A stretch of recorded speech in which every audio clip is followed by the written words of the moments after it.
Assalamualaikum warahmatullahi wabarakatuh. Kawan-kawan media di Kota dan Kabupaten Bekasi mensikapi perkembangan berita terkait dengan PDAM Tirta Bagasasi, di mana terjadi beberapa polemik yang hari ini cukup memanas. Pertama ingin saya sampaikan terkait dengan data yang saya ungkap pada saat rapat di Komisi 1 DPRD Kabupaten Bekasi, bahwa saya mengungkap bahwa porsi saham Kota dan Kabupaten Bekasi, khususnya Kabupaten Bekasi 85% dan Kota Bekasi 15%. Memang saya mohon maaf bahwa data itu saya ungkap seingat saya waktu masih menjadi anggota DPRD di periode pertama.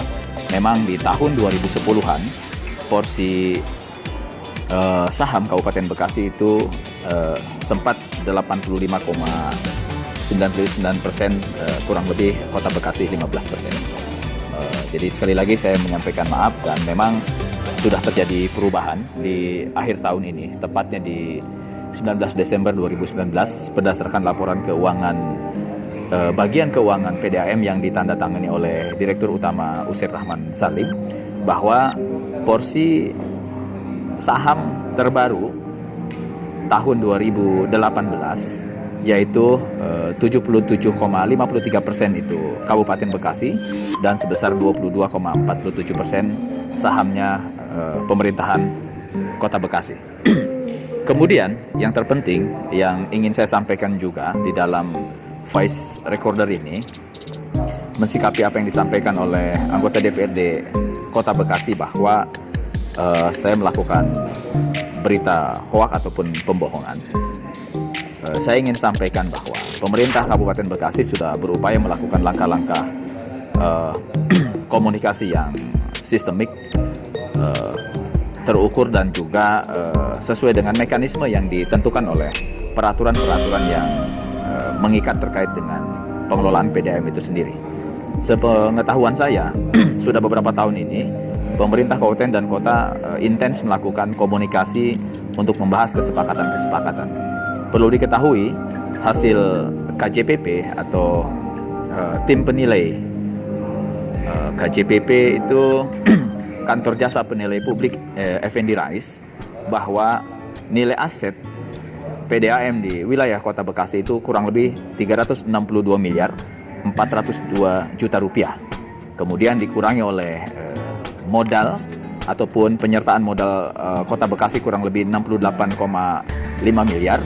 Kemudian juga dikurangi dividen kurang lebih 9,031 miliar, sehingga terhitung bahwa total aset Kabupaten Bekasi yang ada di wilayah Kota Bekasi itu kurang lebih 302,8 miliar.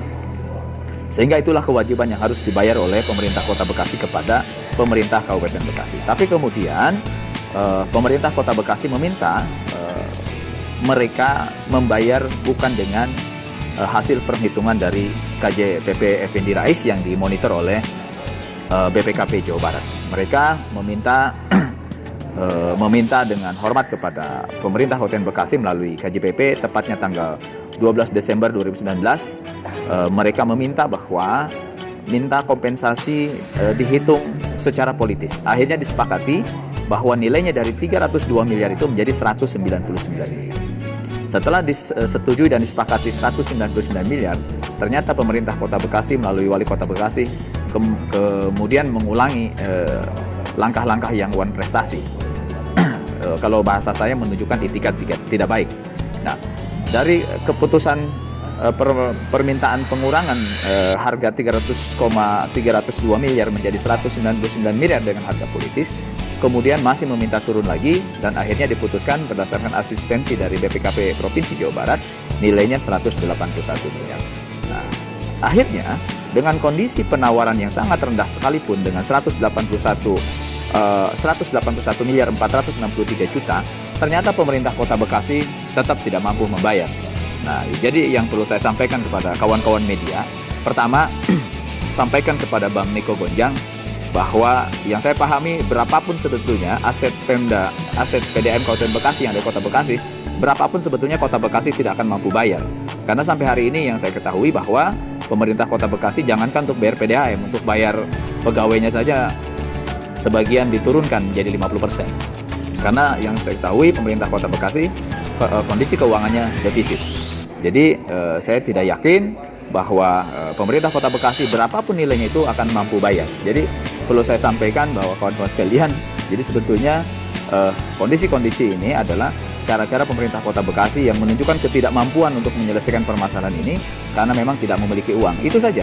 Saya pikir silahkan sampaikan informasi ini kepada kawan-kawan bahwa pemerintah Kabupaten Bekasi, sepemahaman saya, sangat terbuka karena dari awal kita ingin sudah mandiri, sebagaimana pemerintah Kota Bekasi sudah mandiri punya PDAM Tirta Patriot, dan kita juga pengen punya otoritas sendiri, khususnya Pemda Kabupaten Bekasi yang benar-benar menjadi sebuah perusahaan daerah PDAM yang mandiri, bukan lagi persero ataupun juga perusahaan-perusahaan lainnya. Harapan kita adalah jangka pendek PDAM Kabupaten Bekasi akan betul-betul mandiri, di mana segala asetnya bisa diselesaikan, dibayar dengan baik sesuai dengan aturan dan ketentuan yang sudah diasistensi oleh BPKP Provinsi Jawa Barat.